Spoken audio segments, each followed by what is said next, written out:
السلام علیکم، یہ آئینہ اور میں ہوں محمد طاہر۔ آج کل پاکستان کے نائب وزیر اعظم اور وزیر خارجہ جناب اسحاق ڈار صاحب موضوع بحث بنے ہوئے ہیں۔ سبب اس کا یہ ہے کہ انہوں نے امریکی دورے میں ایک تھنک ٹینک اٹلانٹک کونسل میں گفتگو کی ہے، اور اس دوران سوال و جواب کے درمیان ایک موضوع عمران خان صاحب کا بھی چھڑا ہے۔ عمران خان کے غیر منصفانہ ٹرائل کے حوالے سے جب اسحاق ڈار صاحب سے ایک سوال پوچھا گیا تو انہوں نے ڈھال چال اور آر کے طور پر امریکہ میں مقید پاکستان کی مظلوم بیٹی ڈاکٹر عافیہ صدیقی صاحبہ کا ذکر کیا۔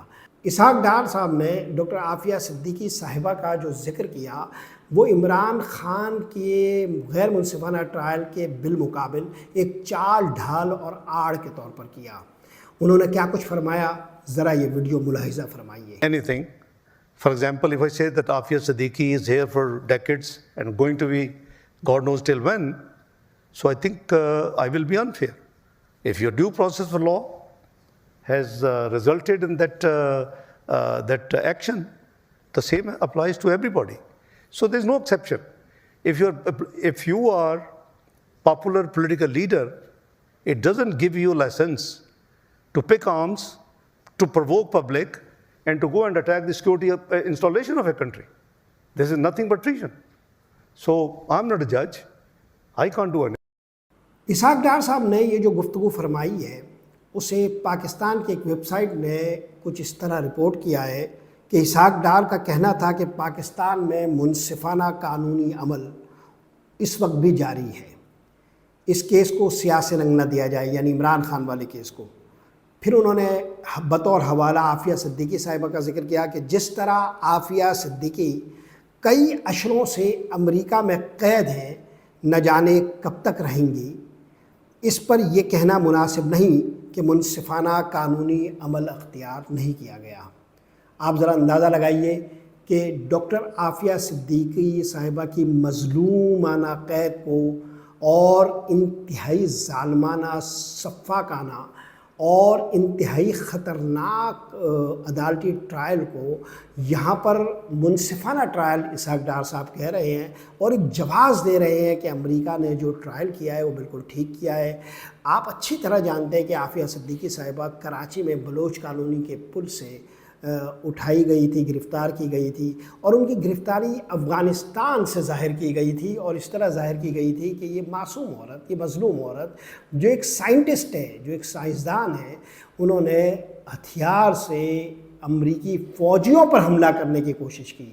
یعنی ایک سائنسدان امریکی فوجیوں پر حملہ کر رہی ہے، اور وہ بھی ایک عورت۔ اس گرفتاری کو ان دنوں پاکستان میں وار اور ٹیرر جو جاری تھی اس کی ایک FIR بنا کر پیش کیا گیا، اور امریکہ کے ظلم اور جبر کو ایک جواز دینے کی کوشش کی گئی تھی۔ دونوں ریاستیں اس میں ملوث تھیں، پاکستان اور امریکہ، جو وار آن ٹیرر کی جنگ میں ایک طرح سے شراکت دار تھے۔ اور یہ معاملہ اتنا بھیانک اور خطرناک ہے کہ اس پر بات کرتے ہوئے بھی دل میں ایک ہول اٹھتا ہے اور خیال آتا ہے کہ ہم کس دنیا میں رہ رہے ہیں اور کس قسم کے معاملات یہاں پر ہوتے ہیں۔ بہرحال عافیہ صدیقی صاحبہ ایک بالکل الگ موضوع ہے۔ یہاں صرف اسحاق ڈار نے جس طرح عافیہ صدیقی صاحبہ کا ذکر کیا اس کا ذکر آپ کے سامنے رکھنا ضروری تھا۔ یعنی عمران خان کے غیر منصفانہ ٹرائل میں انہوں نے اس کو ایک حوالہ بنایا اور ایک تقابل کے طور پر پیش کیا، اور عافیہ صدیقی صاحبہ کے ٹرائل کو جو امریکہ میں ہوا ہے اس کو منصفانہ قرار دے دیا۔ اسحاق ڈار صاحب کوئی پاکستان کے جمعہ بدھو خیراتی جمعراتی شب براتی نہیں ہیں، وہ پاکستان کے وزیر خارجہ ہے اور نائب وزیر اعظم ہے، حکمران خاندان سے ان کا تعلق ہے، اور وہ ایک بار کے کوئی وزیر نہیں رہے، ماضی میں وہ وزیر خزانہ بھی رہے ہیں، اور نواز شریف کے ہر دور میں وہ کسی نہ کسی اہم پوزیشن پر رہے ہیں۔ ان کی اس گفتگو نے ایک طرح سے سرکاری طور پر عافیہ صدیقی صاحبہ کے غیر منصفانہ ٹرائل کو امریکہ کے اندر منصفانہ قرار دے دیا۔ ظاہر ہے اس پر ایک شور اٹھنا تھا، ایک رد عمل آنا تھا۔ پاکستان کے جو لوگ ہیں وہ عافیہ صدیقی صاحبہ کو اس قوم کی ایک مظلوم بیٹی سمجھتے ہیں، اور اس ظلم کو انتہائی دردمندی سے دیکھتے ہیں۔ چنانچہ جب اسحاق ڈار صاحب کا یہ بیان منظر عام پر آیا تو پاکستان میں ایک رد عمل کی لہر اٹھی۔ اس پر اسحاق ڈار صاحب نے اپنے ایکس ہینڈل کو حرکت دیا اور ایکس ہینڈل پر ایک وضاحت جاری کی۔ وہ وضاحت کیا تھی وہ آپ کی خدمت میں پیش کر رہا ہوں۔ اسحاق ڈار صاحب نے ایکس ہینڈل میں اس بیان کے حوالے سے یہ کہا کہ میرے گزشتہ روز Atlantic Council think tank Washington میں عمران خان کے کیس کے بارے میں سوال کے جواب میں ڈاکٹر عافیہ صدیقی کے کیس کے حوالے کو سیاق و سباق سے ہٹ کر لیا جا رہا ہے۔ سیاق و سباق سے ہٹ کر نون لیگ کی حکومتوں کے ادوار میں ہمیشہ ہم ڈاکٹر عافیہ صدیقی کی رہائی کے لیے تمام تر سفارتی اور عدالتی معاونت فراہم کرتے رہے ہیں اور آئندہ بھی کرتے رہیں گے جب تک کہ رہائی کا معاملہ حل نہ ہو جائے۔ ہر ملک کے عدالتی و قانونی طریقہ کار ہوتے ہیں جن کا احترام کیا جاتا ہے، چاہے وہ پاکستان ہو یا امریکہ۔ ڈاکٹر عافیہ صدیقی کی رہائی کے معاملے پر ہماری حکومت کا موقف دو ٹوک اور واضح ہے۔ کتنا دو ٹوک اور واضح ہے وہ میں ابھی وضاحت کرتا ہوں، لیکن آپ دیکھیں اس میں انہوں نے پہلا موقف تو یہ اختیار کیا ہے کہ جو گفتگو ان کی تھی وہ سیاق و سباق سے ہٹ کر کی گئی ہے۔ اب اسحاق ڈار صاحب کوئی غالب کے اشعار پڑھ رہے تھے یا وہ کوئی مرزا چچا غالب ہے جن کے اشعار کو سمجھنے میں، چونکہ وہ ایک مشکل پسند شاعر تھے تو ان کے اشعار کو سمجھنے کے لیے کوئی سیاق و سباق درکار ہو۔ ظاہر ہے وہ جو بول رہے تھے وہی اس کا مطلب تھا اور جو رپورٹ ہوا وہی وہ بول رہے تھے۔ یہ کوئی غالب کا شعر تو نہیں تھا کہ مگس کو باغ میں جانے نہ دینا کہ نہا خون پروانے کا ہوگا۔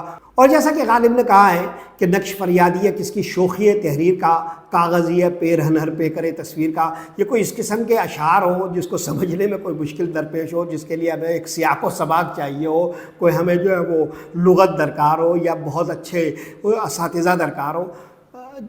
اسحاق ڈار صاحب جو کچھ کہہ رہے تھے وہی رپورٹ ہوا، وہی جو رپورٹ کر رہے ہیں وہی کچھ انہوں نے کہا ہے۔ تو اب مسئلہ یہ ہے کہ اس گفتگو میں وہ واضح طور پر جو آپ نے اس ویڈیو میں دیکھا بھی کہ وہ واضح طور پر یہ کہہ رہے ہیں کہ عافیہ صدیقی صاحبہ کا ٹرائل ہے وہ منصفانہ ہے۔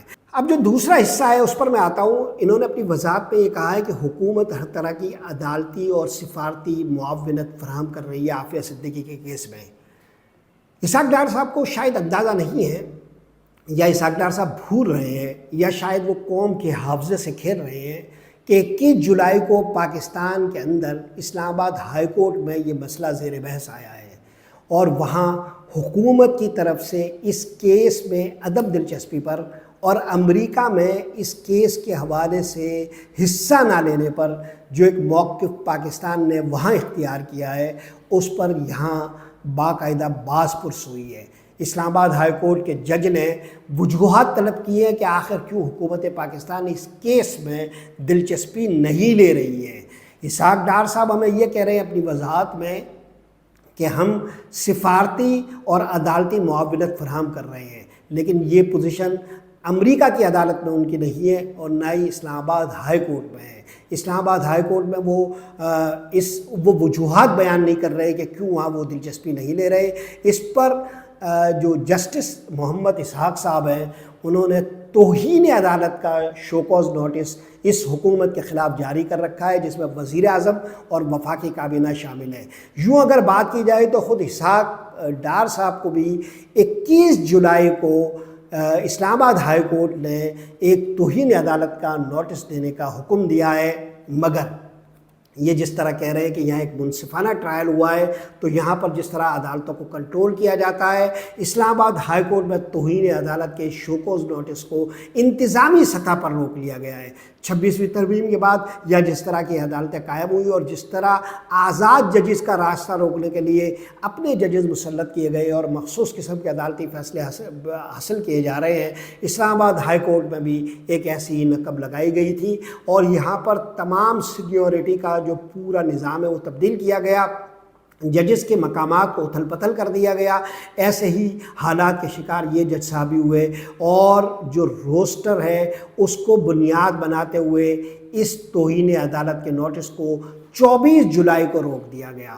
آپ 21 جولائی کی وہ خبر ملاحظہ کر رہے ہیں جو جرنل.com پہ شائع ہوئی، جس میں اسلام آباد ہائی کورٹ کے جج یہ کہہ رہے ہیں کہ وفاقی کابینہ اور وزیر اعظم کو توہین عدالت کا نوٹس جاری کیا جاتا ہے۔ یہ توہین عدالت کا نوٹس اس لیے جاری ہوا تھا کہ عافیہ صدیقی صاحبہ کے کیس کو جو اسلام آباد ہائی کورٹ میں زیر سماعت ہے اور جس میں حکومت سے یہ پوچھا جا رہا ہے کہ وہ وجوہات دیں کہ کس بنیاد پر وہ امریکہ میں اس کیس میں دلچسپی نہیں لے رہی۔ حکومت پاکستان اسلام آباد ہائی کورٹ میں وہ وجوہات تک پیش نہیں کر رہی، جس کے باعث 21 جولائی کو انہیں توہین عدالت کا نوٹس دیا گیا۔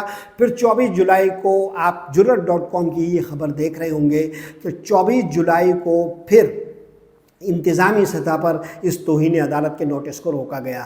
یعنی یہ وضاحت جو کی جا رہی ہے پاکستانی قوم کے سامنے، تو اسحاق ڈار شاید یہ سمجھ رہے کہ 21 اور 24 جولائی کی یہ جو پیش رفت ہے، جو چند کی ہے، یہ 5-6 دنوں کی پیش رفت ہے، اس پیش رفت سے بھی قوم آگاہ نہیں ہوگی۔ تو دعویٰ وضاحت میں یہ کیا گیا ہے کہ ہم سفارتی اور قانونی معاونت فراہم کر رہے ہیں، ہر طرح کی عدالتی معاونت فراہم کر رہے ہیں، لیکن اسحاق ڈار صاحب کی یہ وضاحت بھی قابل وضاحت ہے اور قابل احتساب ہے۔ افسوسناک خبر یہ ہے کہ ہمارے حکمران کہیں پر کچھ بھی موقف اختیار کر لیتے ہیں۔